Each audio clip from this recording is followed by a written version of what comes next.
Greetings and welcome to the United States Transhumanist Party Virtual Enlightenment Salon. My name is Gennady Stoliarov II, and I am the chairman of the U.S. Transhumanist Party.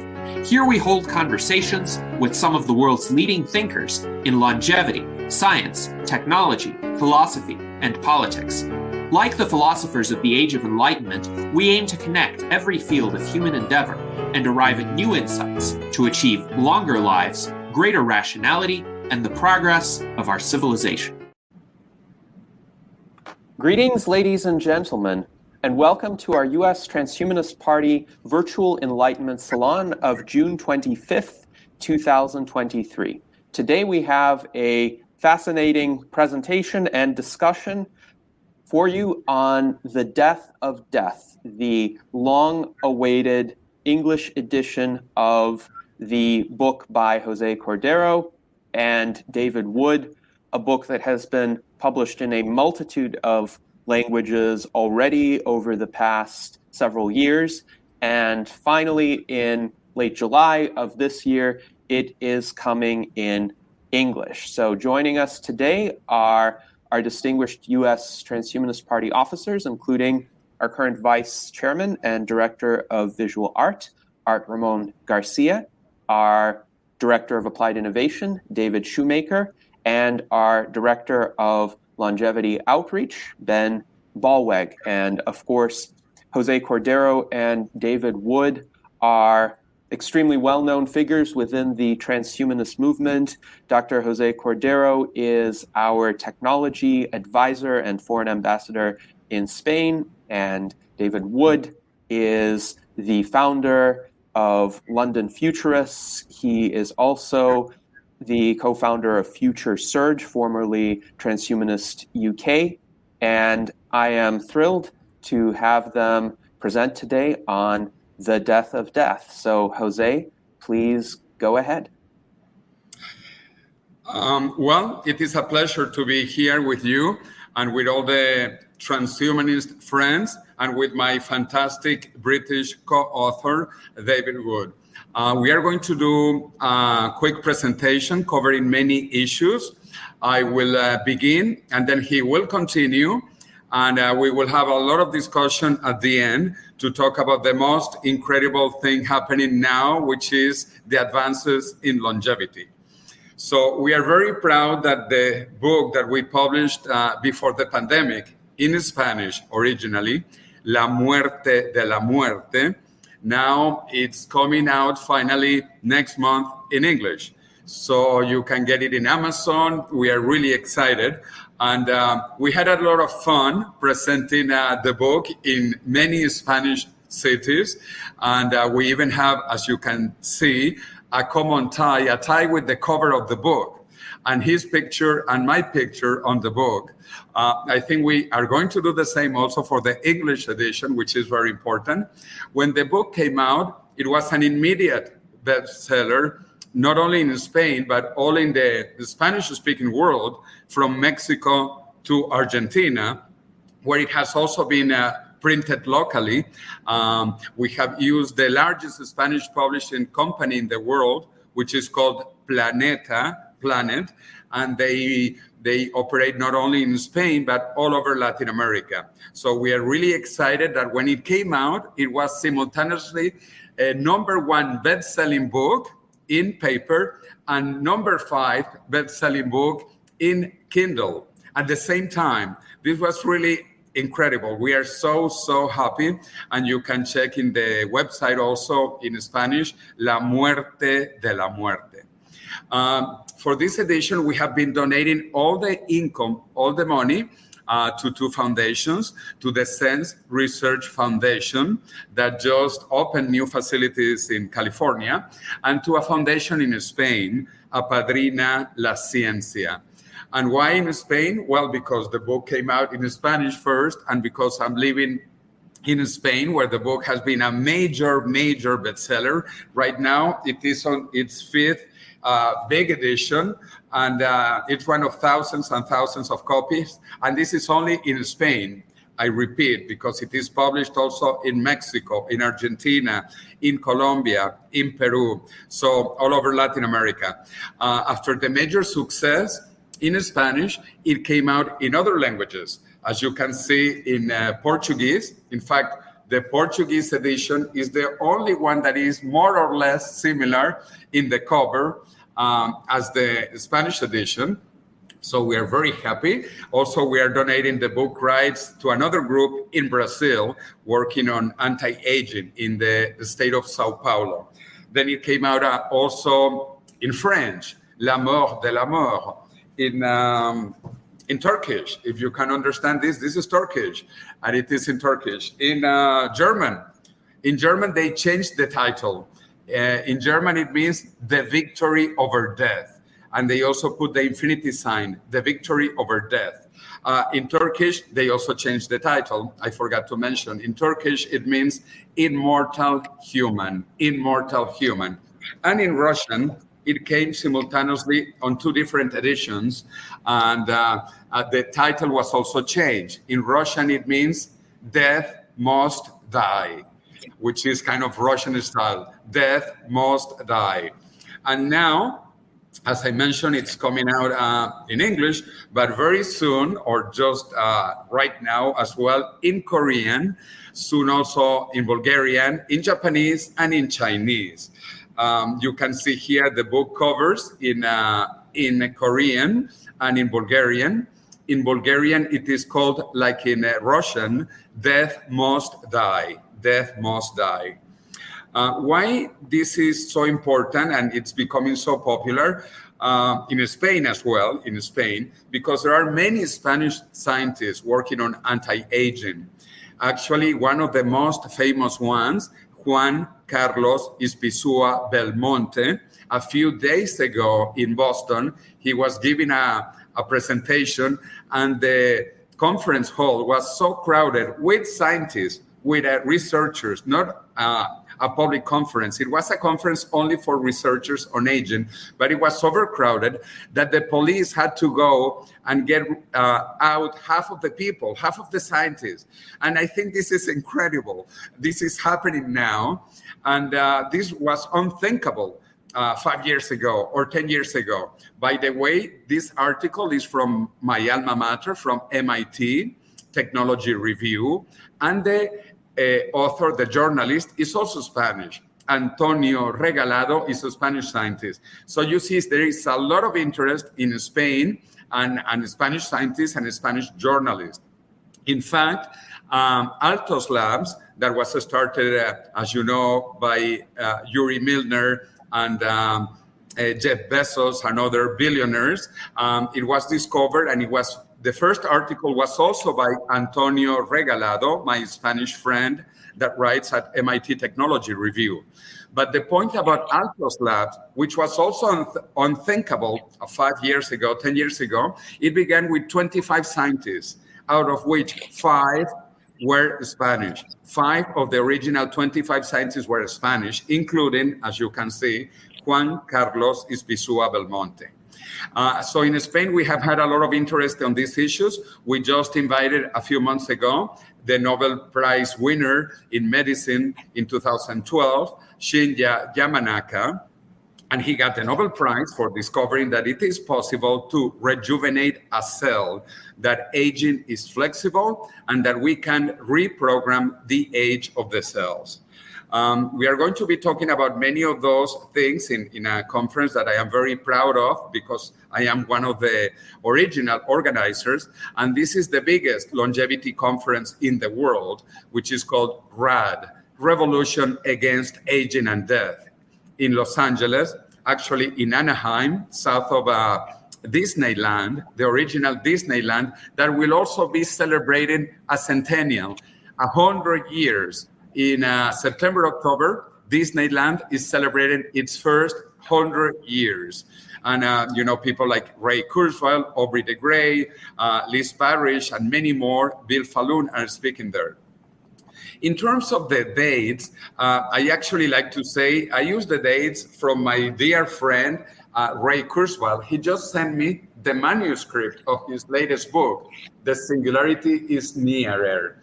And he talks about the dates that he has been mentioning for decades, not from yesterday or from last year, not even from his previous book, The Singularity is Near, in 2005, almost 2 decades ago. He has been talking about those dates since the 1980s and 1990s.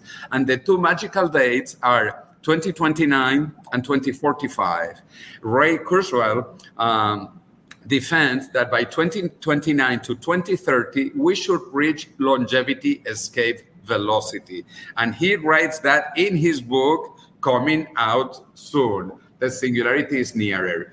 So we will basically become, in a way, immortal if we make it to 2030, if the longevity escape velocity is really reached at that point, because then we will live enough to live forever, even if aging, until 2045, when we will have rejuvenation technologies. So those are the 2 dates, 2029 to 2030 for longevity escape velocity, and 2045 for the singularity and rejuvenation technologies.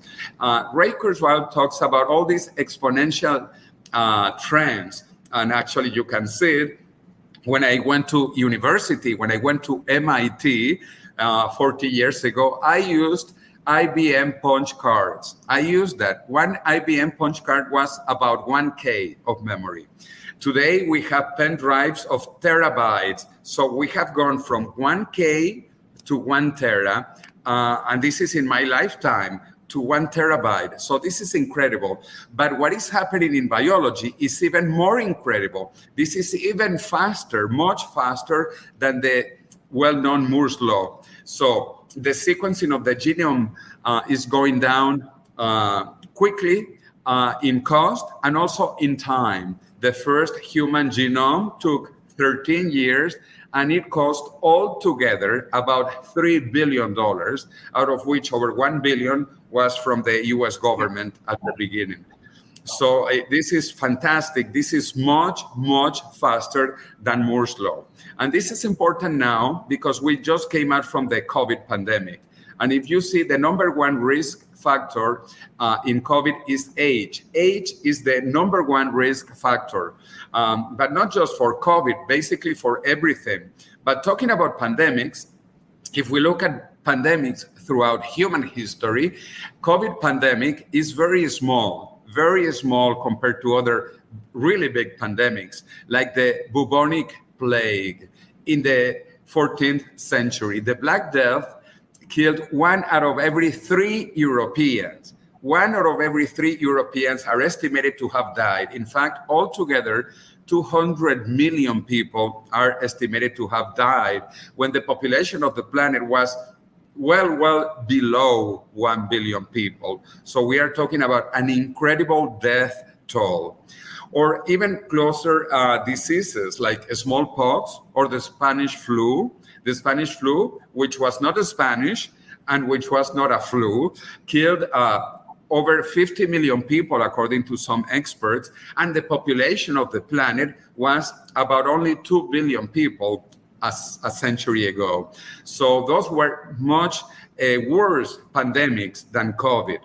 But COVID has paralyzed the planet. So if COVID, which is a small pandemic in historic terms, has paralyzed the planet, then we really need to paralyze the planet for the biggest pandemic of all, which is aging and death. That is the biggest problem. And as you can see, aging is the number 1 risk factor for basically any disease, for influenza, for cancer, for Alzheimer's, for cardiovascular diseases, for almost everything. So we need also to change differently, that diseases are related, but the center of all diseases is aging. Aging is the mother of all diseases. It is the main cause of all chronic diseases. So we need to begin thinking about aging and the big problem of aging.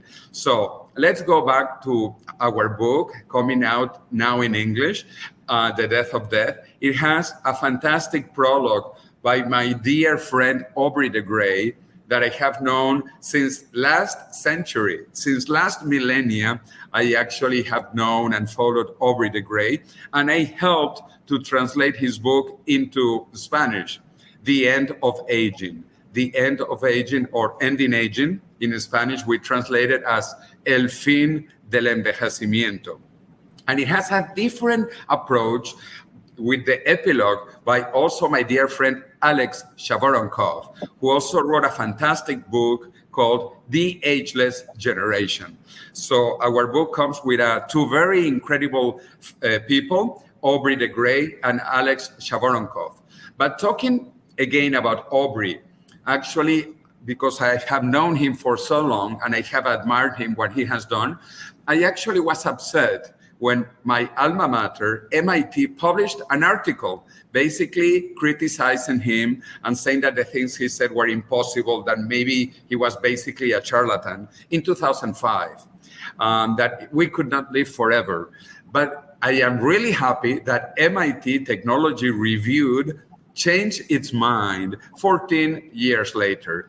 And in the new cover of the magazine, as you can see, in 2019, MIT Technology Review said basically old age is over if you want it. So this is a paradigm change, how MIT was basically saying it was impossible and then saying, well, it is actually possible if you want it. So this is how we get to the death of death that has fantastic support. We have done an incredible overview of everything happening in many countries, in many areas, with many experts. And we have really nice reviews, like, for example, Michio Kaku. Michio Kaku, who is a very, very famous physicist in the USA with Japanese origins, or my dear friend Ray Kurzweil, who wrote this beautiful quote, and I read it. We are entering a fantastic voyage into life extension, crossing different bridges that will take us into indefinite lifespans. The death of death explains clearly how we might soon reach longevity, escape velocity, and live long enough to live forever. Beautiful quote. I'm so thankful to Ray. And then also, other very famous, well-known scientist, George, who is also basically a professor of Harvard and MIT. And he wrote this beautiful quote: José and David have captured the spirit of what might be the greatest revolution in history. Not some abstract, far distant promise, but an exponential growth of rigorous discovery and technology in our midst, but understood by only a few. This clear prose will help you join the conversation and choose a path. You should definitely read this international bestseller.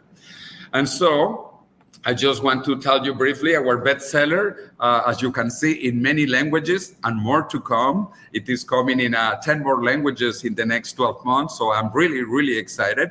Has 9 chapters and a fantastic prologue, as I mentioned, from Aubrey de Grey, a fantastic epilogue by Alex Shavoronkov, and a beautiful, beautiful appendix where we have the chronology of life from the beginning of life to the future projections. So with that, I want to ask my dear co-author, David, to continue with the presentation.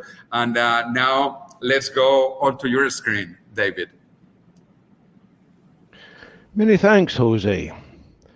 As you heard, there are some nice commendations from very distinguished people as to why this book should be read. And in fact, if you open the book, you will find many more such commendations. But I'm not going to talk through them now. I'm going to give you my own personal view as to what's really important about this book. And there are 9 chapters, as you heard Jose say. I'm not going to go through all 9 chapters, but I want to give you an indication as to what question each of these first few chapters is exploring, because they're all written to answer a question that is often in people's mind. So in chapter 1, we address the question, Isn't death intrinsic to life? Come on, people say to me, you can't talk about the death of death. Death is inevitable. Look at biology, people say. Everywhere you look, you will find creatures getting old and dying. But in this chapter, we say no. In this chapter, we give lots of evidence of parts of biology that don't have aging and don't have death, at least not any pre-programmed death, not any aging due to disease. So we look at unicellular organisms, we look at other species which in various ways can be said to be immortal. We look at some situations like the stem cells, the germline in our bodies, the germline which is passed on to the next generation. It starts at 0 age. So there is capabilities in biology to regenerate. And there are examples such as cancer, which is also regenerating and in some cases biologically immortal. So there is nothing intrinsic to biology that says there must be aging and death. And then people say, all right, but individual species are given particular lifespans by evolution, and there's nothing that can be done about them. And in chapter 2, again, we contradict that common viewpoint.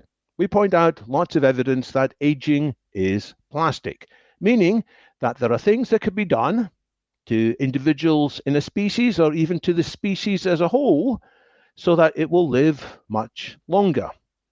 Lots of things can be done, lots of different interventions like calorie restriction, like genetic reprogramming, like treating senescent cells, and so on.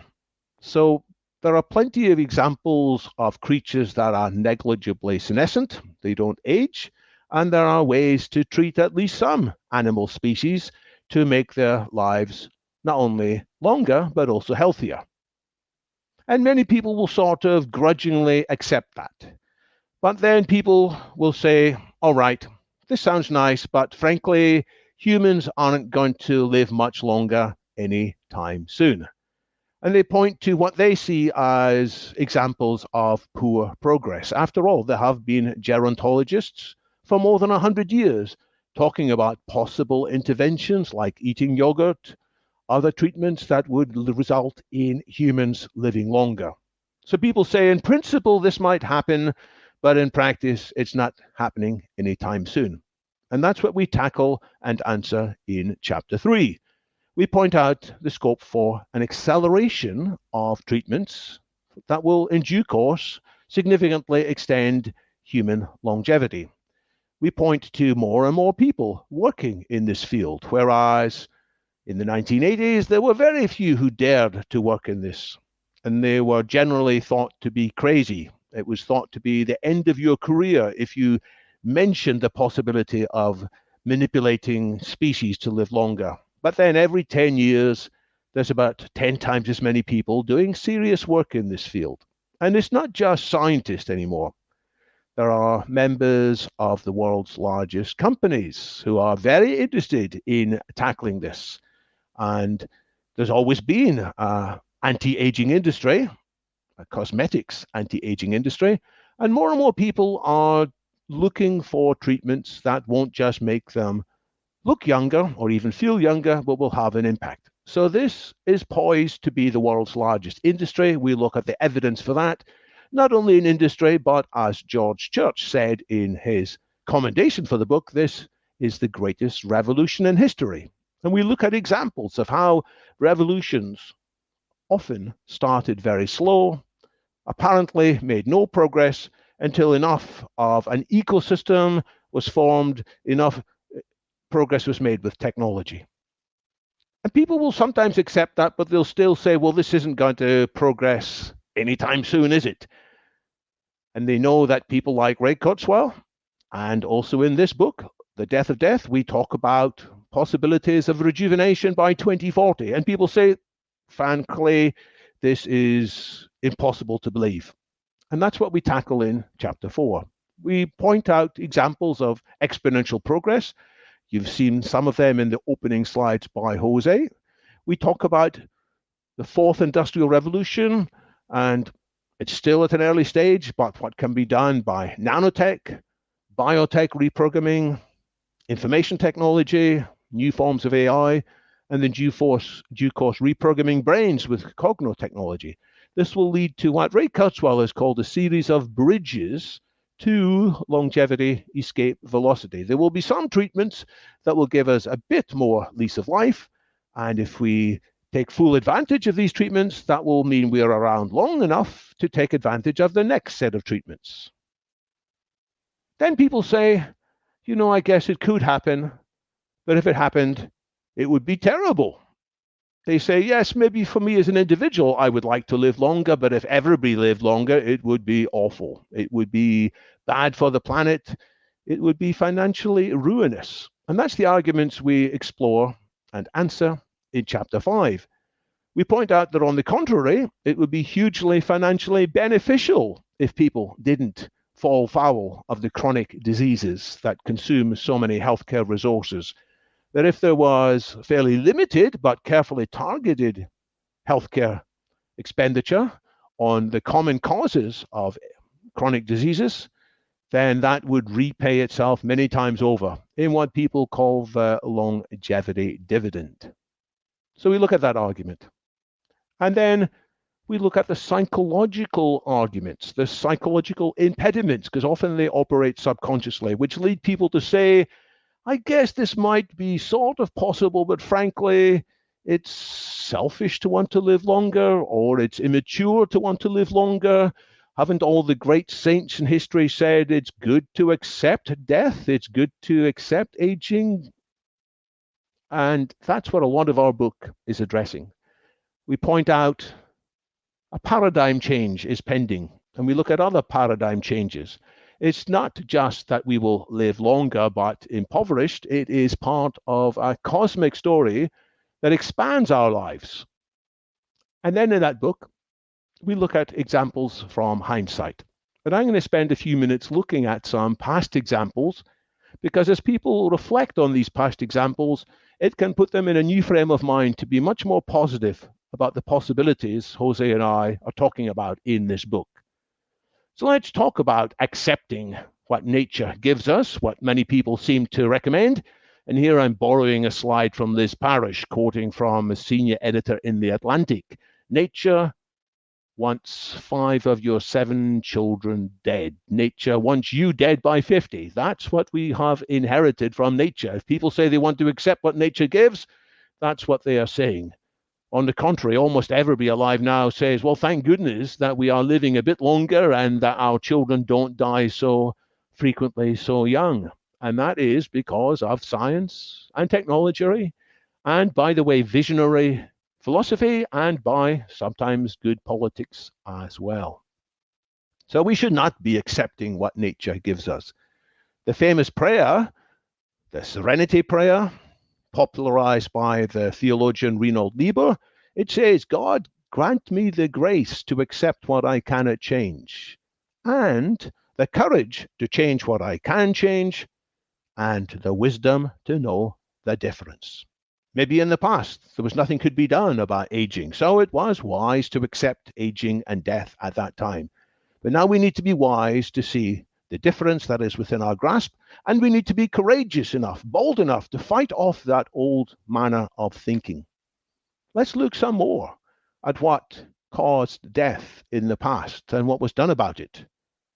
Here I'm showing the top 10 named causes of death in the USA in 1900. Why 1900? Hold that thought. It's because I do believe there's a lot of good foresight that can be developed from this better hindsight of what happened in the past. Indeed, as I develop this story over the next few minutes, there will be several points I want to highlight, points that will hopefully change people's minds about how we can accelerate the death of death. So what's shown in this picture is deaths per year per 100,000 of the American population, and the top 10 named causes. So I wonder if you know what the top 3 causes were. You might wonder about cancer. Was that one of the top 3? it was in 8th position. How about dementia, things like Alzheimer's and so on? 9th position. How about heart disease? 4th position. Stroke? 5th position. Accidents? 7th position. All right, so what's left for the top 3? Number 3. I doubt any of you would guess this unless you have studied medical history. Gastroenteritis, infectious diseases of the digestion system, killing people by diarrhea. Number 2, tuberculosis. Number 1, pneumonia and influenza. Let me fill in the rest of this briefly. 6, kidney disease, 10, diphtheria. What's the significance of the color coding? Hold that question. So I'm not going to talk so much about pneumonia and influenza. I'm going to talk a bit more about tuberculosis, because that was, for most years, for most of history, the biggest single cause of death. There was a slight anomaly in a few years around 1900. There was a minor worldwide flu pandemic, people believe, but tuberculosis killed 1 in 9 of all people who died in America in 1900, and it's been estimated it killed at least 1 in 7 of people who had ever lived up to 1800. And I kind of list, courtesy of Wikipedia, people who died at a young age from tuberculosis. You can see here politicians, royalty, many artists, composers, many people whose lives were cut very short by tuberculosis. Now imagine you were in, I don't know, 1870 or so, or 1900, and you were struck down by tuberculosis, or there was the possibility that you would get tuberculosis. What responses were in people's minds at that time? Shall we just take that acceptance approach, which was advocated? Many people said, yeah, there's nothing you can do about it. Just be calm. Perhaps you might pray and plead with the deities for some respite, demonstrating good behavior. Perhaps you might try and regain natural balances, maybe by going to a sanatorium, which was very popular for a while. Maybe keep yourself clean. People tried all that, and it didn't make much difference. What about the revolutionary idea that you could actually intervene medically to treat tuberculosis? Many people thought that was a dumb idea. One example is this distinguished lady. I doubt you will recognize her, but she had a great deal of influence in many parts of the world. Her name is Mary Baker Eddy. She was the founder of the Christian Science Church. She wrote a very influential book in 1875 about science and health. Don't expect disease to be treated by physical interventions. It's not a physical thing particularly. It's something on the spiritual or mental plane. And if you have medical treatments, don't expect it to help you. And she wasn't entirely wrong. For most of history, most of medical treatments did not help most people. People maybe felt better, they were trying it, but medicine killed people as often as it helped people. That's a shocking thing to say, but that's accepted by medical historians. Not everybody thought like that. So here's one of the heroes of this story. His name is Robert Koch, a German scientist who not only thought that medicine could do something about it, he actually, with his microscope, identified the particular germ that was causing tuberculosis in 1882, and he also identified the causes of other infectious diseases that often killed many people, and he demonstrated that there were different germs causing different diseases. And suddenly it was clear what was the cause in many times. So what happened next? A remarkable story. You can see at the top the statistics I shared with you earlier from 1900. But as people accepted the insight that diseases were caused by germs, which could be transmitted in all kinds of ways, there was a new hygiene campaign. People should stop spitting. Ladies should stop having skirts that dragged around the ground and gathered dust. They were encouraged to have shorter skirts and ankle length. Gentlemen were encouraged to shave their beards. And that did help. Then there were medical interventions, vaccinations, which brought down the death rate from tuberculosis. A bit later on, there were antibiotics. And at first, the antibiotics were terrible because they gave a temporary respite to TB. People thought they were getting better, and the disease returned in terrible, more virulent forms. So if Mary Baker Eddy had still been alive, she might have snapped her fingers and said, I told you this medical intervention stuff is no good. But people figured out if you gave a double dose of antibiotics, that was enough to cure most cases. And then there was a third antibiotic added in as well. And you can see the death rate from tuberculosis in the USA is a fraction, a tiny fraction of what it used to be. So let's come back to this chart. There was an idea that disease was caused by microscopic organisms. It took a while to develop tangible interventions, enlightened by that idea, vaccinations, antibiotics, better hygiene, and it plummeted the number of people dying from tuberculosis. But here's the really interesting thing. Similar treatments caused a plummet in the number of people dying from gastroenteritis, the number of people dying from diphtheria, the number of people dying from pneumonia. That single revolutionary insight transformed millions of people's lives around the world. And if we run this chart again, compare the top 10 causes of death in 1900 with the ones in 2010, and I thank the researchers who published this data in the New England Journal of Medicine. Pneumonia and influenza still in the top 10, but nothing like as deadly. Suicide is creeping in there. That's a subject we could discuss further. Kidney disease is still in the top 10, but killing people at a much lower rate. Diabetes is making an entrance. Dementia isn't killing as many people as it used to. Accidents, well, in the 1950s, there were many people dying with accidents due to car crashes, but due to health and safety regulations, that went down again.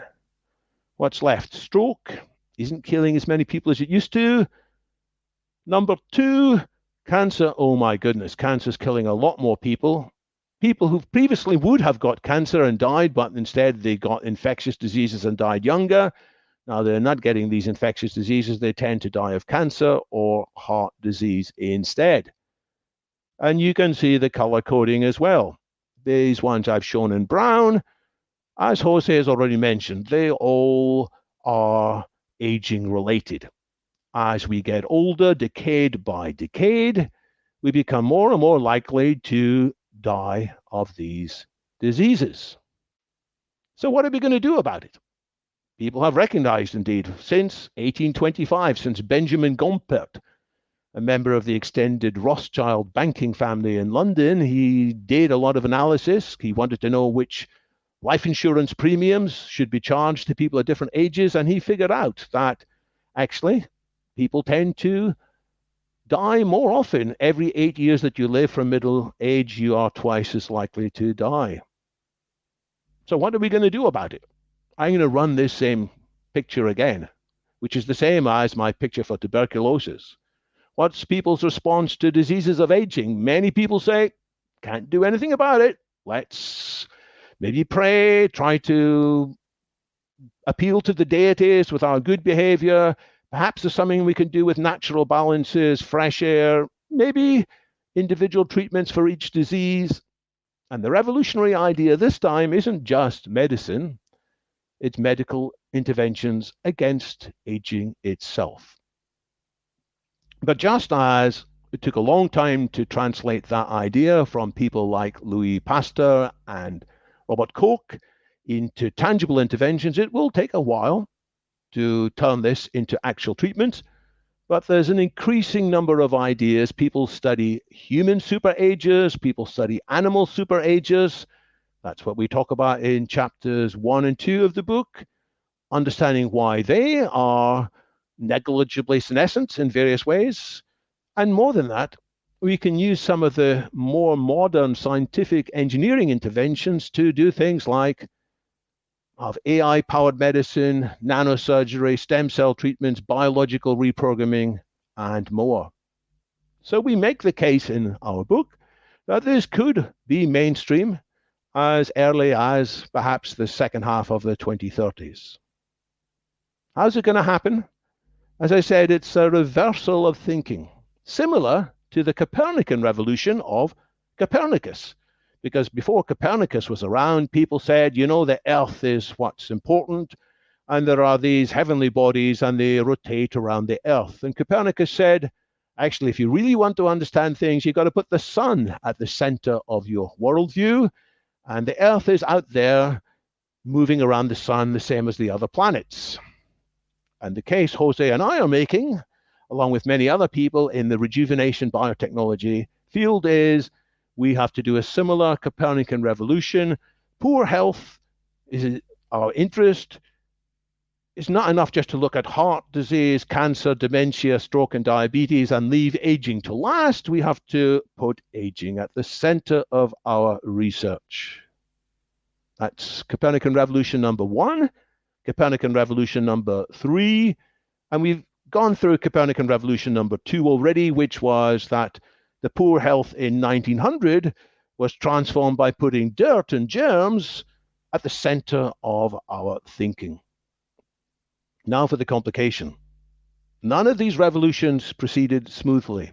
They all took time, they all took science, and to an extent, engineering as well. When Copernicus put the sun at the center, actually his theory gave worse predictions than you could get from Ptolemy's ancient system with cycles within cycles. It took another genius, Johannes Kepler, to figure out, hey, the planets don't move in circles, they move in ellipses. You needed people like Galileo with his equipment, such as telescopes, through which he showed people moons rotating around Jupiter. And that gradually made people comfortable with this different conception. And most of all, we needed Newton's invention of calculus and the laws of motion to tie everything together in a way that nobody could deny this is a much better way to understand science and the cosmos. In the same way, the germ theory of infectious disease, it needed better microscope of Robert Koch. It needed greater skills in manipulating chemicals and biochemicals and various other engineering tools, things which came along as outputs of the second industrial revolution. And it didn't go smoothly. Robert Koch, I identified him as a hero. Later, he became a sort of villain because he was too quick to say he had figured out the cure for tuberculosis. And a couple of the things he advertised and advocated turned out to be nothing of the kind. It took many mistakes, but eventually, as we saw, the results was dramatic.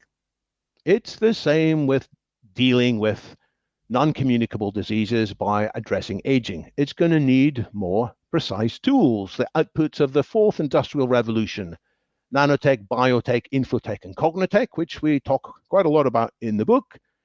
And it's probably going to need some further tweaks to the existing theories of hallmarks of aging. You know, currently people say there might be 7 hallmarks or 9 hallmarks or 10 hallmarks, and it's not clear which is more fundamental and which is less. I think we probably need a few big breakthroughs. Maybe it's similar to moving from circular orbits to elliptical orbits. Maybe it's figuring out that some of the hallmarks are truly more fundamental than others. But we'll get there. And the field is exploding. What I'm showing you here is the subject of one fascinating line of research. People are studying super ages. Can you guess what the commonality is between these two pictures? It's showing the same 4 people. On the left, the family is headed by Helen Reichardt at the age of 9. On the right, they're all in their 90s, and they all lived into their hundreds, and they were all healthy into their hundreds. 2 of them, in fact, lived to 109, and they were, with one exception, the youngest became blind in the age of 101, but the others all lived pretty healthily all their lives. They are an example of super agers, which means people give this definition that they didn't have the chronic diseases of aging until at least 95 or later. So what is it about these people? And the fact that they are in family groups suggests that it's something worth studying, and it's not lifestyle. Helen Reichardt smoked most of her life. Nir Barzilai, the famous researcher, asked Helen Reichardt, "Didn't any of your doctors advise you to give up smoking?" And she said with a smile, yeah, 4 of them advised me to give up smoking, and they've all died before I did. I'm not saying this to encourage you to smoke. I'm saying this to point out there is probably something more to living longer than just lifestyle. So people are studying their genes.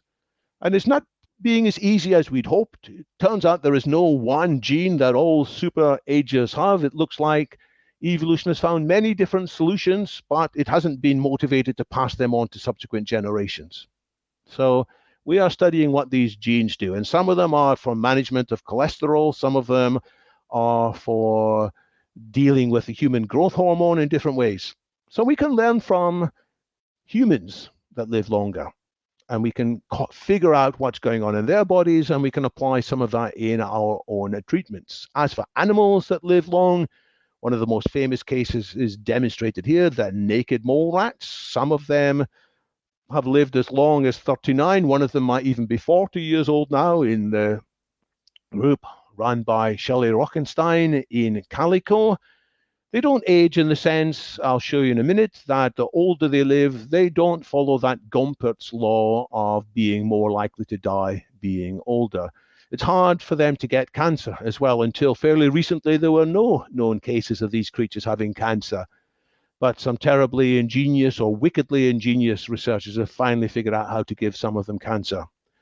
But left to their own devices, they typically don't get cancer or osteoarthritis. And let me just pull back the kimono of the scientific research a little bit as an indication of some very interesting stuff that's going on. People figured out that one characteristic of these creatures is they have in their extracellular matrix, that's the bit between the cells, a much higher molecular weight version of something called hyaluronic acid.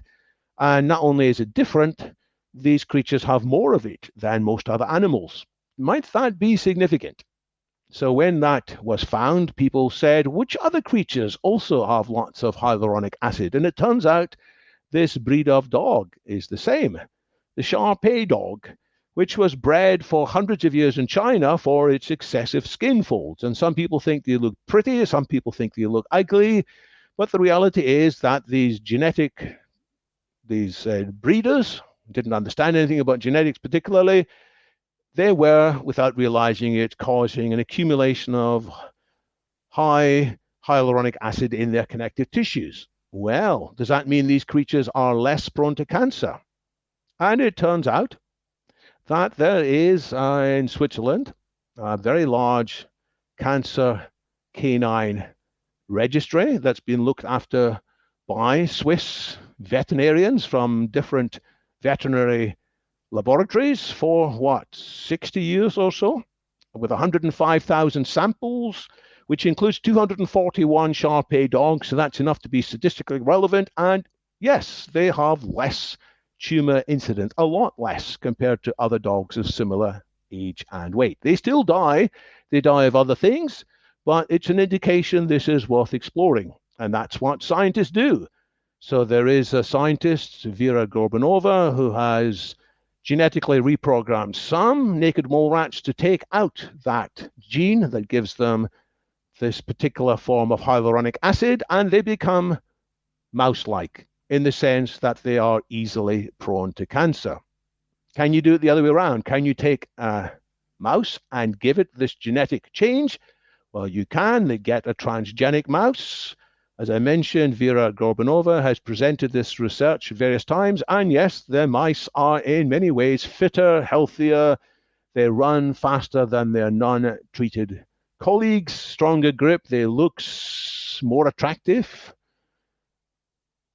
and they are less likely to get cancer, and they have some lifespan increase.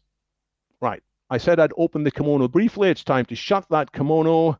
I'll point to this result from Calico that shows, some creatures have this Gompertz curve, others, like the naked mole rat, don't.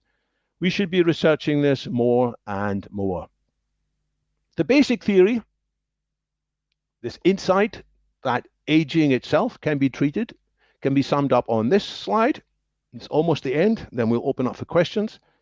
The basic theory is that life is a very complicated metabolism, and as that metabolism runs, it from time to time generates damage at the cellular level, damage inside the cells, damage between the cells, and the body has lots of mechanisms to repair that damage.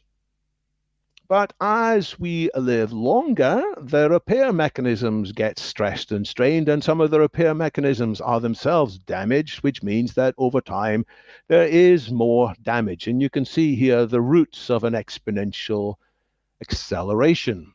And what happens? These bits of damage make it more likely we get all of these chronic diseases that I mentioned earlier.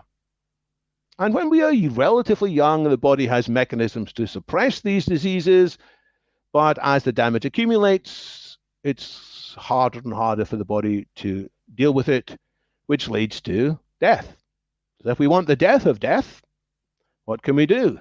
Some people say you can't do anything about it. Let's just age with dignity and make people live as healthily and as positively as possible. But as people have more diseases, they typically have multiple things going wrong. So this is not an attractive way to live. Some people say we can edit the metabolism, and perhaps we can do that to some extent. It is particularly difficult because there are lots of side effects to editing. But the main thrust in much of the anti-aging industry today, the really promising part, says, you know what, we're going to improve the damage repair mechanisms. We're going to intervene to remove the damage and to repair, especially the repair mechanisms, and we're going to do this periodically. This is still hard. This is going to be the hardest medical program that's ever been, but it's less hard than the other stuff because there's a limited number of categories. And we'll get there step by step.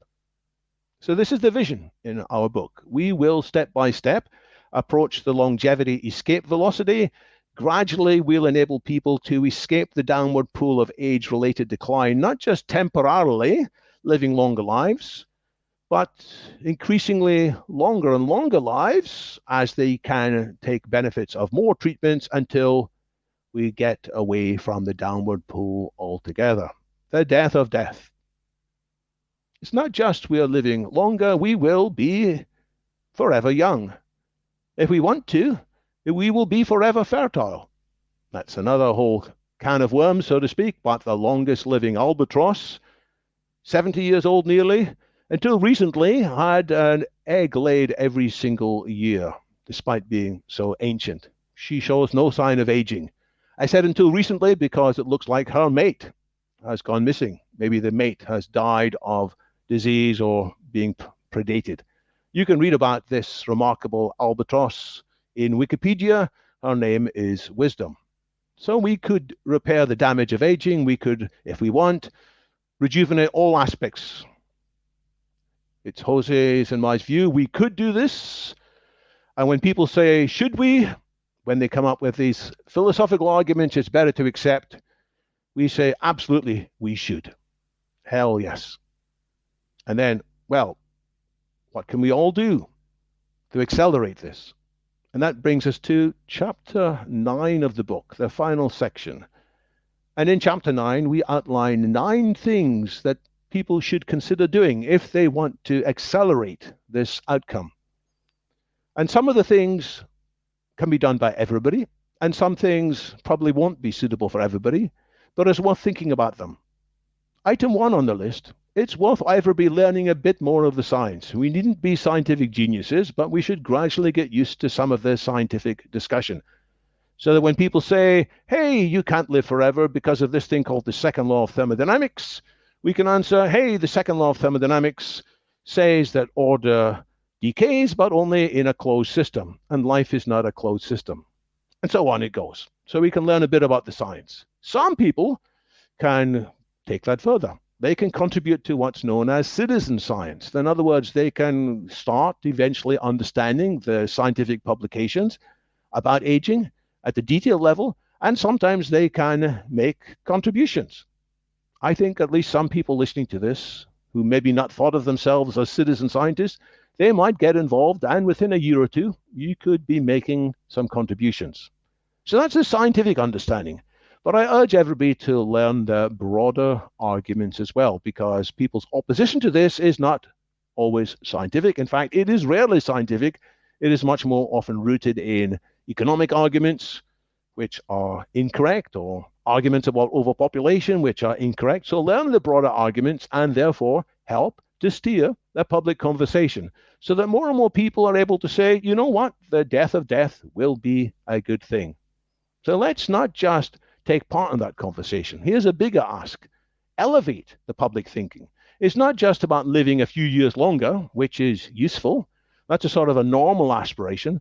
But look for the chance to put people into a much bigger frame of mind. We could escape from aging altogether. And it would be good to escape from aging altogether. So let's elevate the public thinking, finding the time to inject that bigger dimension into the discussion. But, and this is very important, as we do that, we've got to avoid endorsing snake oil, by which I mean some of the treatments that are sometimes advocated. Hey, this particular treatment will make you young and virile again. And maybe some of them will, but maybe some of them are also dangerous and they haven't been properly analyzed. And if we are too careless or cavalier or irresponsible in advocating everything that comes our way, we may lead to three kinds of problems. One, some people may get seriously ill as a result of some of these treatments. Second, they may spend a lot of money on these treatments to no effect. They may not die, but they may damage their bank balances. And frankly, they should have spent their money in other ways. And thirdly, if there's too much snake oil surrounding this initiative, it's going to put people off. People are going to say, hey, I've heard this before, and it never works. It's always exaggeration. It's always hype. So we have to be sure what we advocate has got a strong scientific evidential backing. Next, some people, I've got a question mark here showing it's not for everybody, some people may be able to get involved in what we have called the biggest industry of all time. Get involved in various ways in a startup, part-time or full-time. Maybe you think you've retired, but maybe it's time to get a new lease of life supporting a startup in this field. And if you can't join a startup, some people can donate. And this is very important. If you have access to some disposable income, what you spend in this field could make an enormous difference. So I have to declare an interest here. I sit on the board of LIVE, the Longevity Escape Velocity Foundation, but I think it's doing some of the most important work in this field. So some of you should consider donating there or to other groups. And if you can't do that, you can, in all cases, build bridges to a bigger community where there are people who might be able to do these things. So maybe you can't contribute to citizen science, but you can get involved in talking to people who might do citizen science. Maybe you don't have access to so much money yourself, but you can gradually start talking to people who can talk to somebody else who's got money, and they can be persuaded and inspired to do that.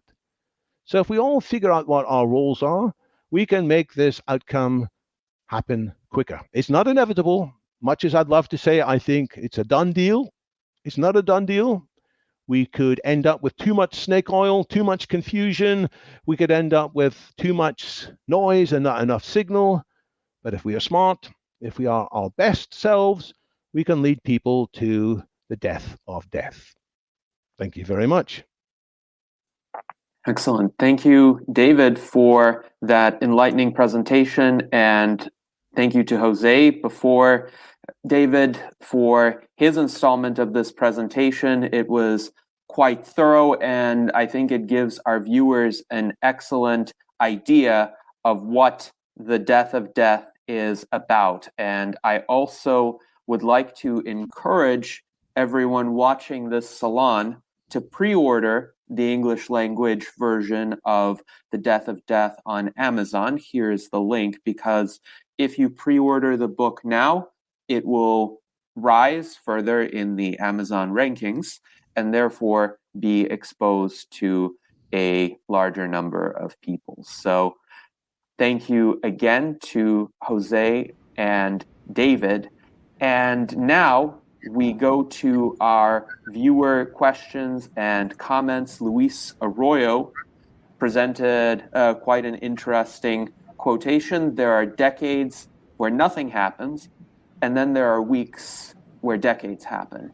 And it seems to a certain extent that the arrival of longevity escape velocity may look like this, because right now, in recent years, we have not seen a significant improvement in life expectancy. In fact, our friend Didier Cornell points out that for the first time since many decades, we have since 2019, despite better science and clear advancements in our understanding of biological aging, shortening life expectancy. And while COVID played a big role, it wasn't the only contributing factor. In fact, the deaths of despair among middle-aged Americans began to rise in the mid to late portion of the last decade. So I'm curious, David and Jose, what do you think about this observation that perhaps the arrival of longevity escape velocity may follow the trajectory of essentially a very rapid arrival prior to which we might not see that much of an increase in life expectancy, but then fairly quickly we will start to see many more people, for instance, surviving into their 90s than before, and those people surviving into their 100s. Is that a likely prospect for people alive today, including people who may be in their 60s and 70s right now? Let me go first, because that is a great question, you know. And I partially tried to answer it, mentioning the book of my friend, Ray Kurzweil, that you should all read also next year when it comes out. I'm just finishing reviewing the manuscript. And the book has been a bit delayed because things are moving so fast that, he cannot stop updating it. So I'm just telling him, like other people who have reviewed the book, that it doesn't matter. You know, things will keep on accelerating even faster. So, the perfect is enemy of the good, as we say in Spanish. So the book is good enough. But talking about the book, he talks about longevity escape velocity. And in a way, he scares me a bit because he is consistent. He maintains that between 2029 and 2030, we are going to reach longevity escape velocity, basically for most people, because life expectancy keeps on increasing. It is true that in some countries, because of COVID, it just went down now, but it is recovering. So this is nothing in the long-term trend of history. So there was a small drop, but anyway, the trend is picking up again. And as Ray Kurzweil defends in his book, The Singularity is Nearer, we are very close to this movement that is exponential again. This is not linear. In the next 20 years, we are not going to see changes like in the last 20 years. We are going to see changes, technological changes, like in the last 2,000 years. I repeat, in the next 20 years, more technological changes than in the last 2 millennia, because things keep on accelerating. But about longevity escape velocity, again, there is a lot of discussion if we can make it, but he maintains, I repeat, that by 2030, we are going to gain 1 year per year we survive, but it's still aging, okay? That is the problem so far, but that's okay, because even if we are still aging, but we win 1 year per year we survive, then it should be okay until we reach rejuvenation technologies for everybody, that they should happen again by 2045. And that I think is very reasonable, that by 2045, we should have rejuvenation technologies, basically for everybody who wants it. And basically almost at no cost for the consumer, like the COVID vaccines, they had no cost for the final consumer. Of course, they cost billions of dollars to develop. But at the end, for the consumer, because they have been paid by governments, by foundations, by corporations, by individuals, wealthy individuals who believe in the advances of technology, then this is covered for everybody. I believe the same will happen for rejuvenation technologies. But again, just to close, I think Ray Kurzweil is too optimistic, but I trust him. His forecast predictions have been 83% correct in the last few decades. Actually, I reviewed his projections for the year 2009 when he was, I repeat, 83% correct. And sometimes he was wrong, but he was wrong because he expected things to come later than they actually happened. For example, if you remember the very famous controversy if a computer could beat a human on chess. This was the big controversy last century. Ray Kurzweil said this would happen by 1999. It actually happened earlier. It happened in 1997 when Deep Blue beat Garry Kasparov 2 years ahead of time. Ray Kurzweil was again wrong about 15 years later when he said that a computer could beat humans on Jeopardy, which is the very famous knowledge game on US TV, Jeopardy. And actually that happened in 2011. He thought it was going to happen later. So things are moving faster. So it is possible that things keep on moving faster and that we reach longevity escape velocity, certainly for some people, by 2030. Therefore, I am optimistic. And that number is also in our book on the chronology of life, because once you get the book, this is a preview copy. Once you get the book, which is important, please get the book now. This is important so that we kill death before death kills us. This takes a lot of people, all of us, to work together. And I actually want to say, because I'm very happy, I saw that we already have some person who got the book. I want to acknowledge this publicly. Sci-Fi by Alan Crowley. He bought the book and he says, something, even if I don't make it to escape velocity, I have ordered the book. So I will have a good read along the way. Well, let me tell you, Alan, I think you will make it to longevity escape velocity if Ray Kurzweil is right. And if we make it to 2029 to 2030, we are going to live long enough to live forever. Anyway, so that's my answer concerning longevity escape velocity or the Methuselarity. The Methuselarity. I want to give a slightly different answer to that. I want to give more of a Ray Kurzweil answer than Jose has given. So I'm daring to be more Ray Kurzweil than Jose. So what Ray Kurzweil points out is that although it might look like an exponential curve, there's actually a group of different jumps inside it. So the power increase in computing is not just Moore's law. Moore's law is one of a series of steps. Before there were integrated circuits in computers, there were valves. And before that, there were relays. And you needed to go to the next level before you could continue to progress. The improvements in computers with vacuum tubes were quite slow. Once people figured out you could use transistors, that didn't go very fast either until people figured out how to put transistors on an integrated circuit. So it's not just a smooth curve. You have to look more closely and you see a series of paradigm shifts.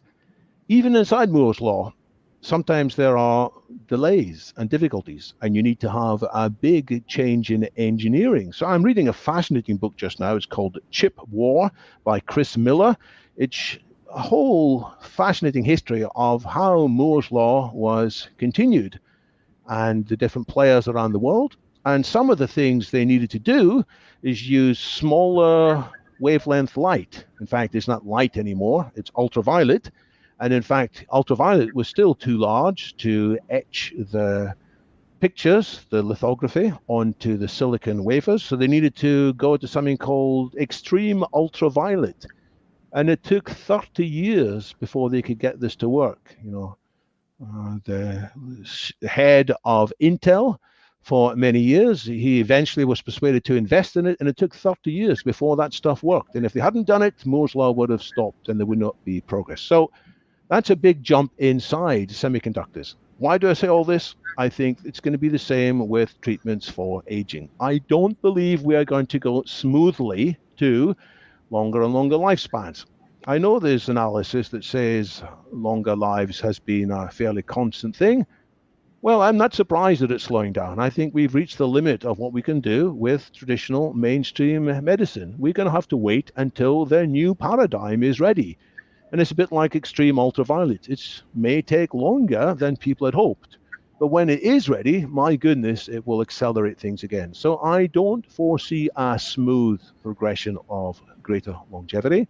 What interests me isn't just trying to extrapolate from looking from the outside. You have to look at the inside. And what's going to make the difference is the actual treatments that I'm talking about, whether it's treatments to extend your telomeres, reprogram your telomeres, or treatments to deal with senescent cells inside humans. None of this is widely used at all. In fact, it's hardly used at all inside humans. There's a small number of people who have had treatments to extend their telomeres by this. It is not surprising there is no increase yet in the longevity, average longevity. We're going to have to wait until these treatments are refined, improved in the way that the improvements to Moore's Law took a while. And when they're put in place, then we can expect a jump again. So I may expect a sub-exponential growth for a while before we get the super exponential growth. That's the part of Ray Kurzweil's analysis that most intrigues me. Yes, thank you very much to both David and Jose for your answers to this question. I know that questions of this sort are on the minds of many of our viewers and many transhumanists more generally. I would also like to highlight some words of praise from Luke Robert Mason, who says he is such a fan of David Wood and that nobody has done more for the transhumanist community. David was the reason that Luke became interested in these ideas back in 2010 when he hosted the Humanity Plus UK conference. And then our friend Spectral Valkyrie also writes that she was freaked out by transhumanists at first, but she then got the book Vital Foresight by David, and it changed her mind about transhumanism. So this kind of intellectual activism, and particularly the meticulously rational manner in which ideas on transhumanism and longevity have been presented by the works of David and Jose have made an impact and have attracted more prominent supporters and participants to our community. Now I would like to give the floor to an individual who has been working assiduously on life extension over the past decades and who is one of the world's most distinguished experts in telomere biology, Dr. Bill Andrews. So, Bill, having heard these presentations from Jose and David, what are your thoughts, and do you have any questions for the authors of The Death of Death? Let's see, Bill, I think we need to unmute you. Yeah, so I forget to unmute myself every time. So the main thing I want to say is congratulations to Jose and David. I think this will be the best-selling bestseller in the field ever. And I've known both of them for a long time, heard them both talk. I think they're very on top of the subject, and it's about time a book came out that's really going to be covering everything. I do have some questions.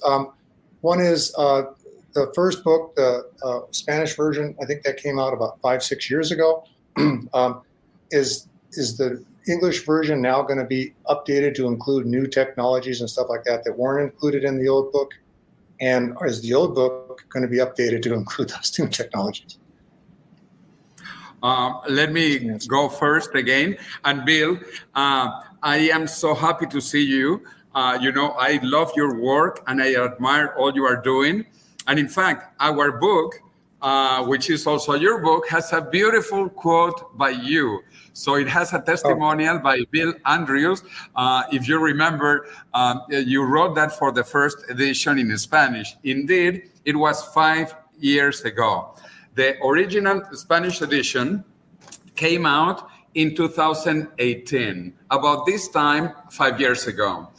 Right now, we are on the 5th edition here, as you can see, in Spanish. fifth edition in Spain, and other editions in Mexico, Argentina, so on and so forth. We have actually been updating all the different editions. The English edition, it's totally updated. We actually just finished making some comments last month. That is why it was also a bit delayed on our side. So yes, it is totally updated.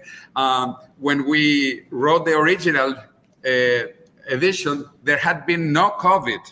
There was basically no CRISPR. There was no AlphaFold.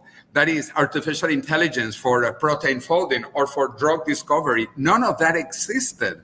So it is really so incredible. We have seen so many advances. Also, messenger RNA technology. You know, people didn't know about it. It was not in the Spanish edition. It is in the English edition. It is in the German edition. It is in the Chinese edition on my head. In the Japanese edition. So yes, we have been updating the book for each different edition. We are also trying to update the different editions in other languages.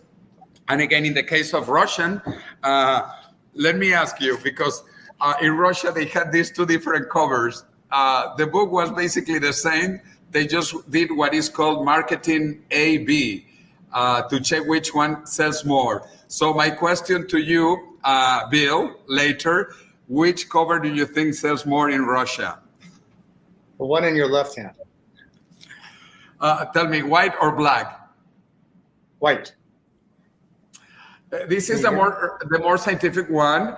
It has DNA, but no, this is the one that sells. Death Must Die. This sells like 70%. This only sells 30%, but it is the same book.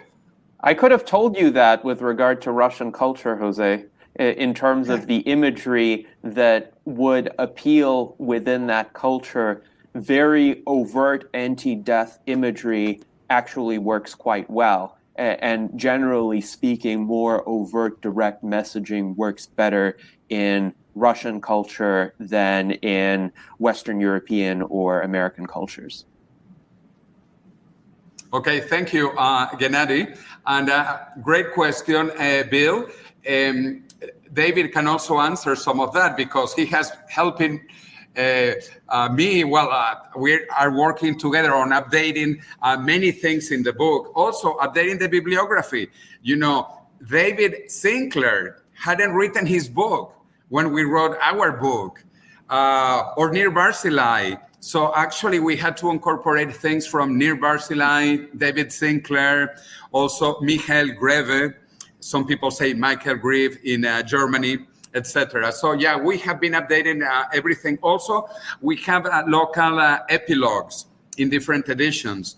Like we have a special one in Russia, and a special one in Turkey, and a special one in Japan, in Korea, etc. Because we want to get the book to be as local as possible, with local quotes, local testimonials, local epilogues or prologues. But yes, we are trying to update the book. And we will keep on doing this because it's coming in 10 more editions. So a lot to update because things are moving fast. David, your comments on this question? There's a lot happening all the time. It's hard to keep on top of it. So how do we keep on top of it? How does anybody keep on top of it? You've got to plug into good communities. You've got to plug into people who can help you keep on top of things. So these virtual enlightenment salons are a good part of the answer.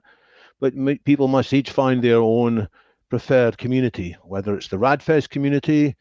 Lifespan.io is a tremendous community as well that does a lot of interesting analysis.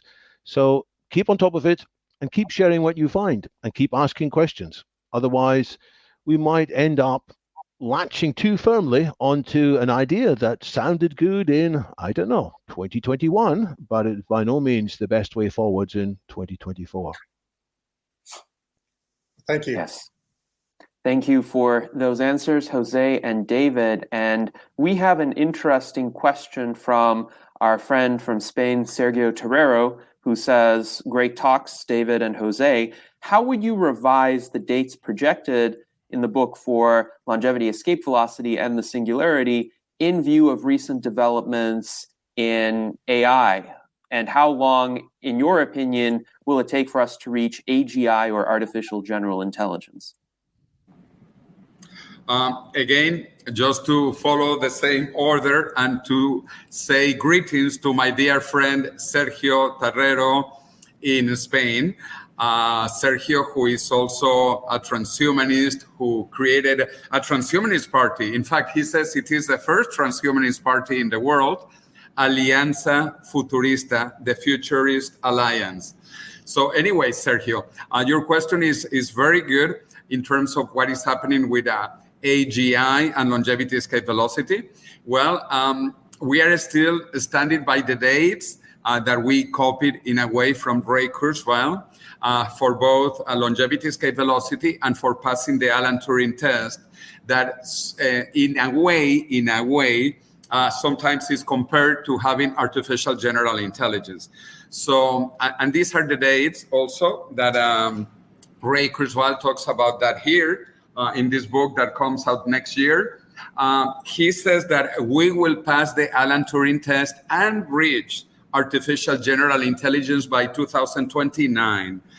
Again, it might happen earlier because he has been wrong. Again, talking about Jeopardy, it happened before he expected, or talking about chess, it happened also earlier than he expected.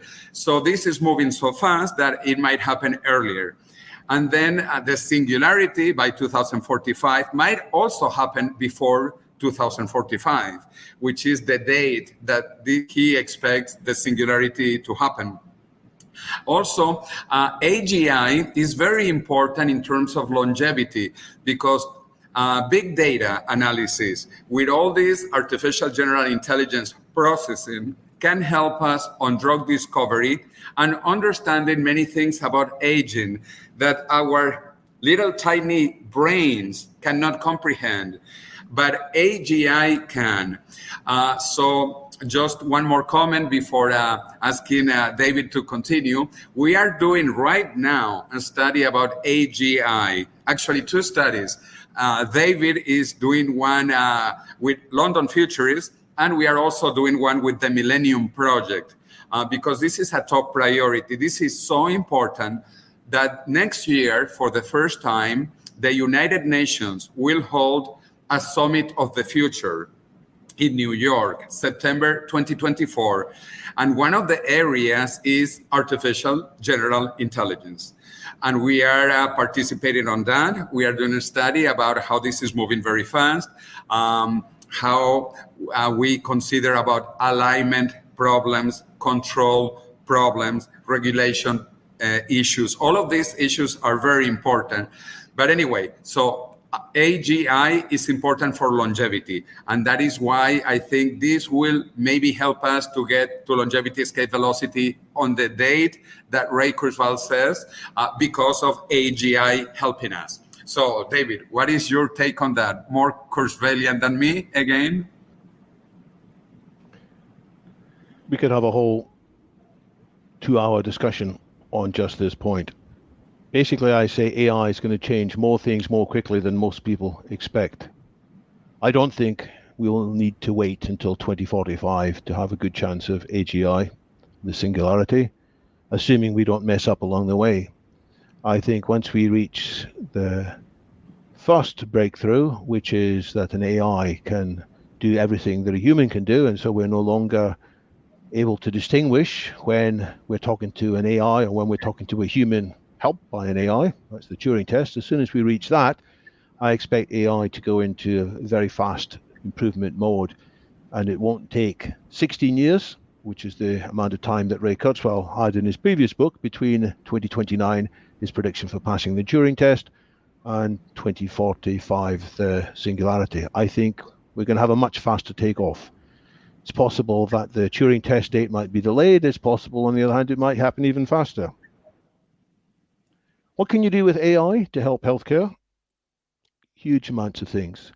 One thing is to identify targets for intervention. When we have aging or disease, there are lots of things happening as part of complicated metabolism, complicated biomolecular pathways.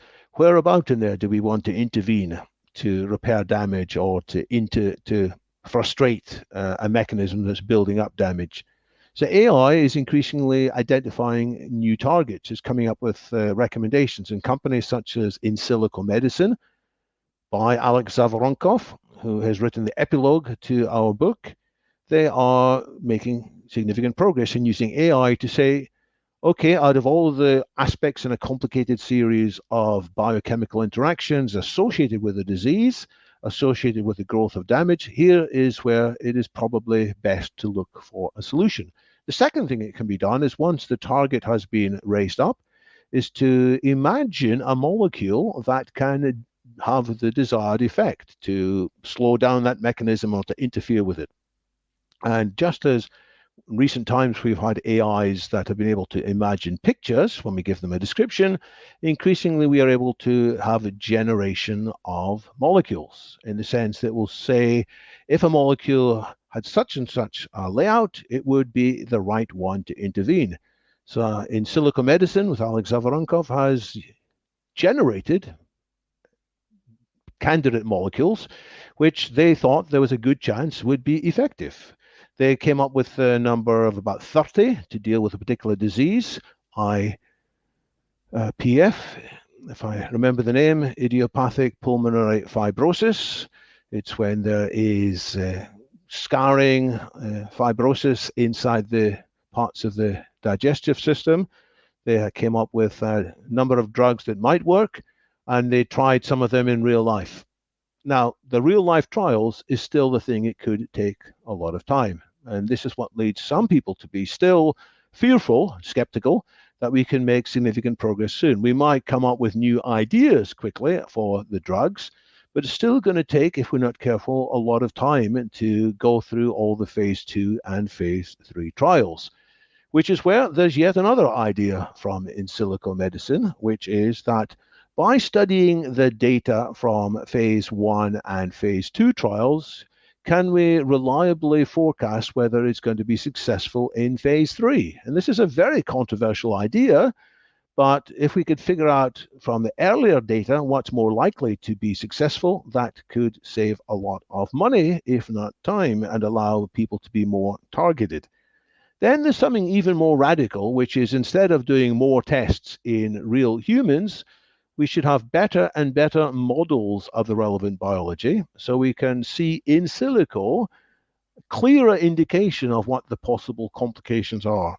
So all of that are different ways in which AI could accelerate. But there's more.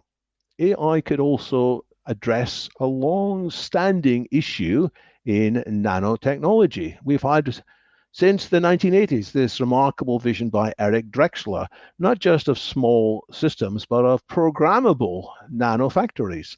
And this has not yet come to be, and it's been held up. Now, it's likely that better AI is poised to help breakthroughs in nanoengineering and to build these, not just molecules, but intelligent molecules. We call them nanobots that can do significant elements of nanosurgery, nanorepair. If this could be introduced, it's a much smarter kind of drug or smarter kind of biological intervention. So that's another way in which AI could accelerate treatments. Do we need artificial general intelligence to do all of this stuff? Not necessarily. We might be able to use today's narrow intelligence, which is pretty broad actually. And given up on the distinction between narrow and general, I think what we've got is a lot of broad AI, which is able to do quite a lot of different tasks at once. And our large language models are in this category. So, but maybe today's broad AI will be sufficient to get us all the way to the longevity escape velocity. However, if we do reach artificial general intelligence before then, the likelihood is that these AGIs will look at much more data and will make more sense out of it, and will be able to say to us, hey, you guys, don't you realize that this obscure researcher in Romania or in Peru has already come up with a very interesting idea? You seem to have missed it, but because I, as the AGI, have read all these documents and I have a better idea, I recommend that you fast track this project. So AGI with that ability could get us to longevity escape velocity a lot quicker. But maybe we don't need to wait that long. Maybe we can just hurry up and make better use of today's broad AI. Thank you very much to David and Jose for those answers. And Sergio Terrero also says, thank you for such a thorough and informative response. Our friend Silverfan agrees with the substance of the answers. He writes that these near-term AI developments could for sure have an impact on the speed of arrival for longevity escape velocity.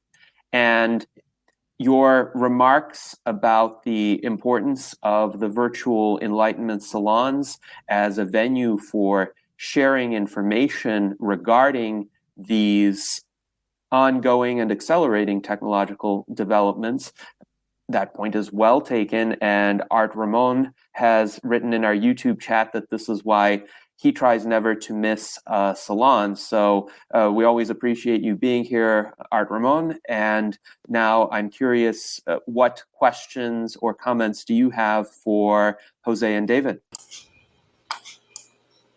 Yeah, I bought the book last September, and in one of the earlier chapters, Jose, you mentioned that that by 2050, not sure if that's exact, but by 2050 that the healthcare cost would be unsustainable. It would just be astronomically high, and that most governments would not be able to afford end-of-life care for people. So can you elaborate on that a bit more? Because I for some reason, I just really haven't heard that anywhere else. Thank you, Art Ramon. And yes, you got the Spanish copy because you also speak Spanish like me. But now you can get the English version, which is updated. But the argument stays the same. It remains. And it is a very important point.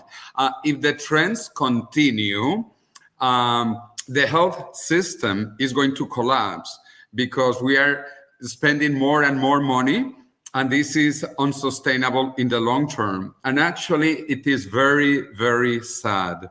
To give you some rough numbers, very rough, is that we spend maybe 80% of the money on health expenditures in the last few years of life of the person. And the person still dies. You know, how horrible. You spend 80% of the money on health and then people still die. So if they didn't die, it would be okay, but people still die. So that is why we need to cure aging. Aging is a horrible expenditure and it is bankrupting governments very soon. So we need to stop aging for financial reasons as well. Besides for humanitarian reasons, which is the important one, I think, for ethical and moral reasons, but also because financially, otherwise, all governments are going to go bankrupt in the long term. Also because there are less and less children and more older people. And because health expenditures are so high later on in life, it is impossible to pay long term if things don't change. Fortunately, things will change. And I'll tell you just quickly two things. Instead of putting all the money at the end on health expenditures and then let people die, we can put it at the beginning so that people don't age and people don't die. So they don't become a financial burden and also a health burden or a social burden. If people stay young, we eliminate all those health expenditures at the end. And this idea has been developed a lot now, and it is called the longevity dividend. The longevity dividend actually shows that if people remain young, we are going to have extra money. And governments also will have extra money because we are going to save all those health expenditures at the end because people will be healthy. You don't need to put money because you are going to be healthy. So this is called the longevity dividend. There was a fantastic article about this published by David Sinclair from Harvard, Andrew Scott from London School of Economics, and another professor from Oxford University, where they consider the amount of money saved. And we are talking about trillions and trillions of dollars saved if we stop people aging. So that is why we have to cure aging. Not only again for ethical and moral reasons, that to me is the most important point, also obviously for health considerations, social considerations, but ultimately, because it is good financially, it is good economically, and this is called the longevity dividend. So David also knows a lot about this. He knows some of the people who are working on this, especially Andrew Scott, who he has interviewed a couple of times. So David, do you want to expand on that? What I want to say is that this is an argument that more politicians are gradually going to understand and respect. Some politicians are worried about people living longer in unguarded moments. They sometimes say, I wish these people would hurry up and die, because the longer they live, they're afraid that they're going to be a burden on the healthcare system and a burden on the pension schemes. Andrew Scott's argument, he's a professor of economics at the London Business School. He is the co-author of a book called The 100-Year Life, which I was astonished to hear has sold nearly 1 million copies. And I'll be looking forward to The Death of Death selling 1 million copies. That will be fantastic too. It's an indication that people are interested in living at least 100 years. And in that book, which he has co-authored with Linda Partridge, another professor, I think in the UK, they basically say, look, there's a chance you'll live to 100, and therefore you've got to plan your life differently. And if you plan your life differently, it can be a good 100-year life rather than running out of money too soon and living in a state of destitution. So plan our lives differently. So he has the ear of a number of politicians. And some of the politicians are realizing, hey, aging society needn't be bad news. It will be bad news if we continue to approach chronic diseases in the same way as now. But if we are smart enough to address them at their roots as prevention, early detection, prompt solutions, then it will be tremendously good for society. So Andrew Scott is somebody you should definitely take the time to listen to. And thanks to Jose for mentioning his interview on the London Futurist podcast, which is one of our most popular ever downloads. Thank you very much, David and Jose. And of course, I would encourage everyone to listen to the London Futurists podcast with David Wood and Callum Chase. Always quite thoughtful commentary on emerging technological developments, as well as their ethical and societal implications. Our friend and U.S. Transhumanist Party vice presidential candidate Daniel Tweed writes that our healthcare system is much better at treating traumatic events and doing acute interventions than it is at treating chronic conditions, mostly with indefinite pharmaceutical courses. And of course, in order to reach longevity escape velocity and deploy these interventions at scale, this paradigm within the healthcare systems of essentially all so-called advanced countries today will need to change. Now, I would like to invite David Shoemaker, our Director of Applied Innovation, to ask a question. Yeah, hi, thanks, Gennady. Speaking of RadFest, I have my RadFest shirt on today. I thought RadFest might get a plug from Jose, so thank you very much. And congratulations to both Jose and David for this English edition of Death of Death, and obviously for the other translations. And on top of that, just an excellent presentation today by the both of you. Very enlightening, very engaging, very informative, as has been the Q&A. So I too ran out and pre-ordered the book, and I want to put in a plug for that as well. And I was wondering how many people that are participating online have pre-ordered the book. Maybe they put a quick comment in the chat, and we'll get a chance to say, yeah, thanks, Bill. And because for all the reasons expressed, that's really, really important. And now finally to my question, or maybe more of another comment.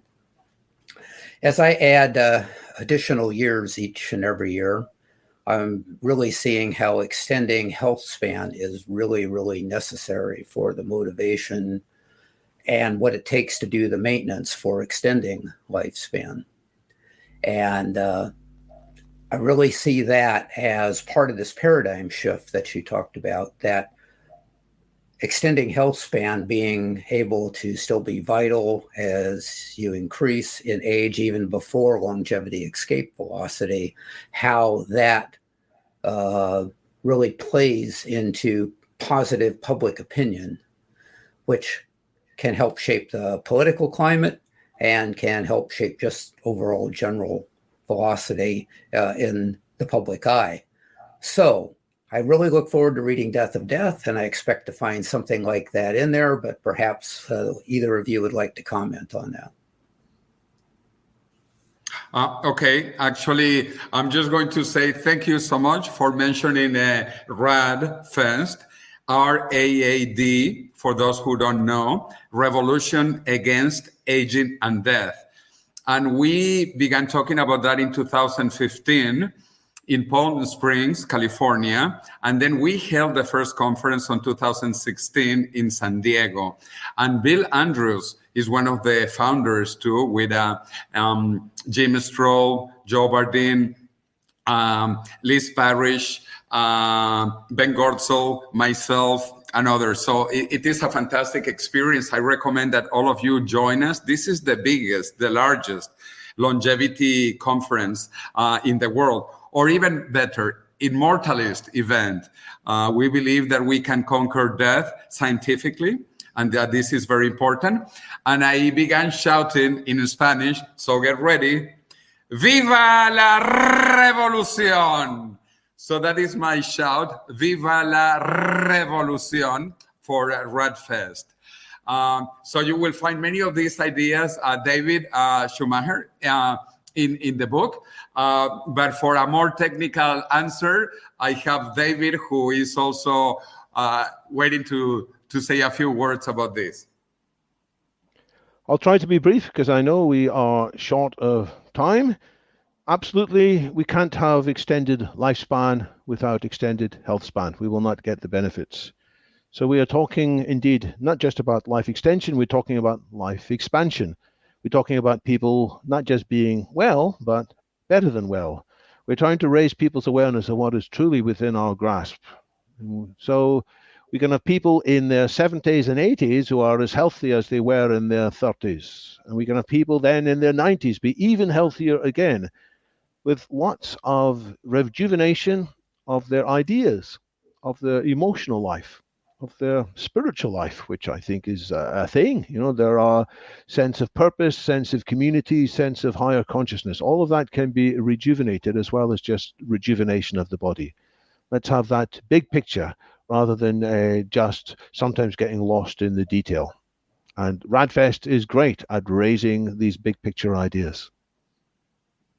Yes, thank you, David and Jose, as well as thank you to David Shoemaker for your question. And certainly I would encourage as many of the viewers as possible to attend RAAD in 2023. I have been there at every RAAD since the inception of that conference. And now we have about 11 and a half minutes left in our salon, and there are several questions that I would like to address. First is a question from Luis Arroyo. He asks, how does the success of longevity treatments line up with the future of climate change? And I think he may be wondering, to what extent could the increase in human longevity, if and when we do reach longevity escape velocity, help combat the problem of climate change, or how would it relate to the problem of climate change in your view? A quick answer, Luis. Because we are going to be living longer, we want a planet that is sustainable. We want an environment that is good. So actually, longevity is the key to have a better world. Also, longevity is a key not to have wars, because we are going to be here. So we will not want to be fighting everybody all the time. Just the opposite. We will want more cooperation, a more peaceful environment, a cleaner environment, and a safer planet. So actually, longevity is the answer to all these problems about climate change as well. I have a slide I sometimes show which says that the adverse impact on the climate can be written as a formula in which you multiply the population by the average energy usage, by the average carbon intensity of the energy, and you divide the whole lot by effectiveness in recycling. And what technology is likely to do is increase population and also increase the average energy usage. So some people are alarmed that, well, we're going to have a bigger impact on the climate, a worse impact. But you have to look at the other two factors as well. The average energy, the carbon intensity of the energy, that can come down much faster. That's another 2-hour discussion, which I'm not going to go into here, though you can read about my ideas on that in my book, Vital Foresight, amongst others. And then you have to divide by our ability to do recycling things, including taking carbon dioxide and other greenhouse gases out of the atmosphere. And that can also be accelerated by good applications of technology. So technology won't just make us live longer and healthily, it can make the planet be healthier too. And there's all kinds of ways in which synthetic biology won't just lead to rejuvenation biotech, it will lead to revolutions in agriculture. We won't have so much of the land used for growing crops to feed to animals so that the animals get big and fat and then we slaughter them and eat them. There's all kinds of drawbacks to that, but with improvements in biology, we can make much better effective use of protein. We can grow meat without having sentient animals involved through cultivated meat or lab-grown meat. So there's a lot that can be done. And as both Gennady and Jose have mentioned, the fact that people can see they're likely to still be alive in 20, 30, 40, or 50 years' time when climate change. Actually, I think that the risk on climate change are much sooner than that personally, but people have different views on it. I think there's a risk of accelerating climate change, just as there's a risk of accelerating lots of other things.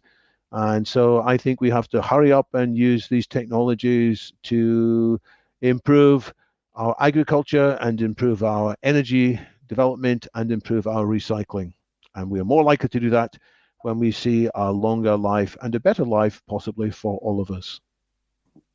Yes, thank you very much to David and Jose for those answers, and I completely agree. Now, I'm hoping to get in 2 more questions, one from Ben Ballweg, our Director of Longevity Outreach, and then another question from Bill Andrews, because Ben wants Bill to ask a further question. But Ben, please go ahead.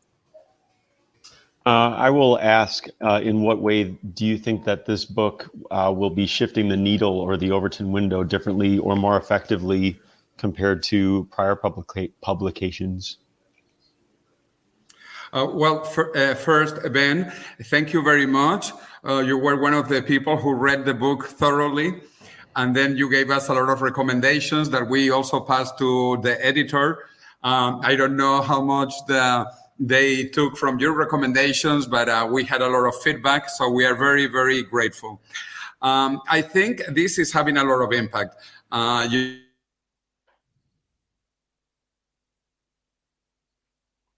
It seems Has got stuck? Yes, well, David, perhaps you could proceed while we try to get Jose's connection back. Well, Ben's question is very good because there are lots of good books in this field, and some of them are remarkable, and there's new remarkable ones all the time. So I don't think there is just one book that's going to by itself tip things over. I think there's an accumulation of different books with different messages. The messages are all joined up internally, but they use different language. And so this is going to appeal to a different set of people. And maybe as a result of reading this book, I expect that people afterwards will say, well, that was so interesting. And by the way, there was some really interesting bit. And we give a long bibliography so that people are really interested, for example, in the different lifespans of different species. They will find that we've referenced a book by Stephen Ostad on Methuselah's Zoo. So we will be a kind of central point that people will be inspired about, and then it will then lead them to research lots of other fields too. Yes, thank you, David. And it looks like we've got Jose back. So Jose, please finish the response that you were providing to Ben. Yes, I have been talking to many political leaders. Actually, I am totally surprised. Both people from the left and from the right were interested in these ideas about longevity, rejuvenation. So we are having impact, and I think this is important because we cover both the science and then all the ethical, social, and political aspects of life extension.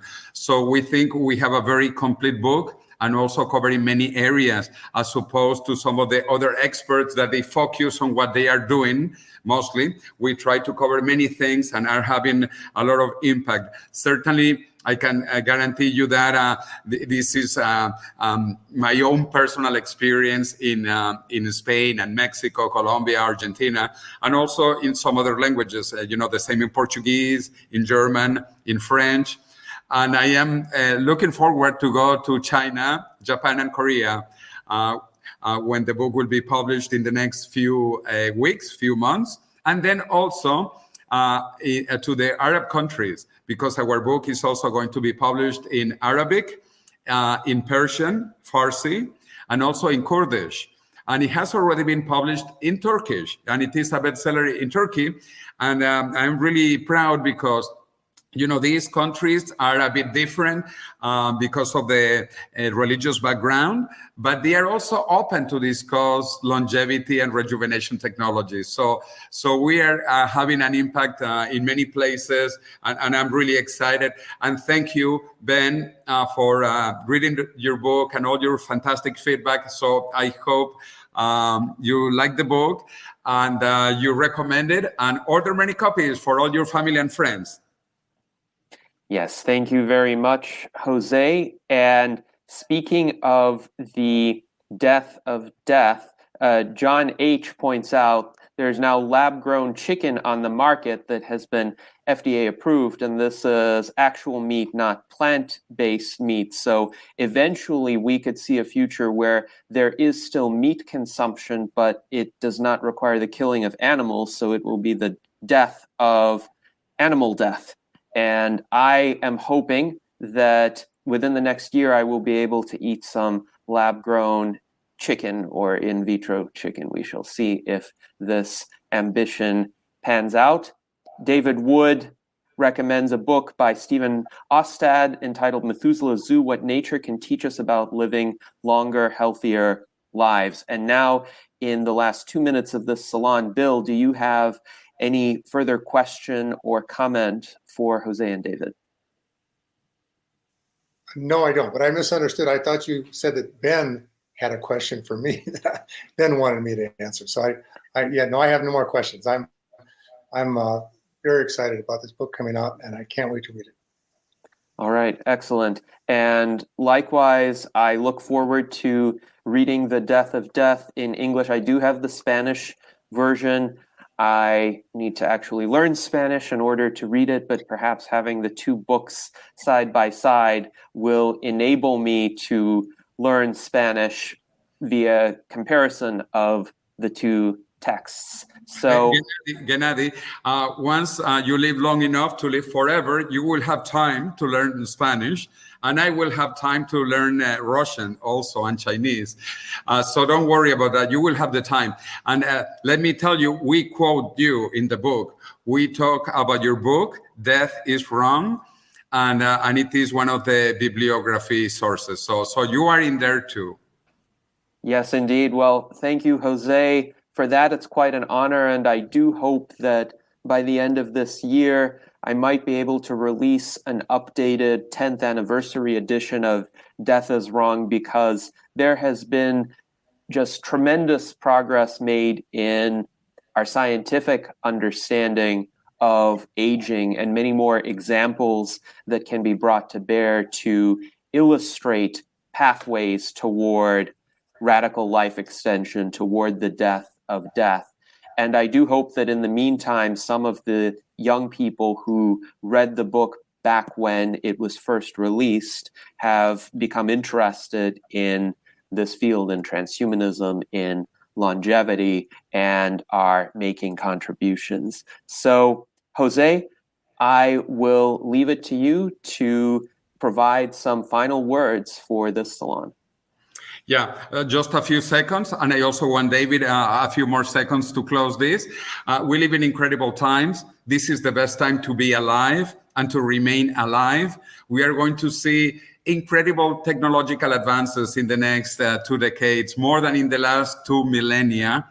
And we are in between the last mortal generation and the first immortal generation. So my question to you all, where do you want to be? And so, David, let's finish it up with you, please. Where do you want to be? Well, we should all be in communities where we can be inspired to be more productive, more constructive. We should all be reading books. We should all be attending events where we can, virtually or in person. There's been rightly a lot of emphasis in this salon on RADFest. Let me put in a quick word for the Longevity Summit Dublin, 17th to the 20th of August, where there's going to be a fantastic collection of longevity speakers, possibly with more science emphasis than in RADFest, but RADFest has its own wonderful things as well. That would be a great place to meet all of you in Dublin, 17th to the 20th of August. Onward and upward. Yes, indeed. Onward and upward. And we do hope to see many of you at Longevity Summit Dublin. And I really appreciate Jose and David for the excellent, thorough presentation and the answers to so many of our audience questions today. I hope that you all live long and prosper.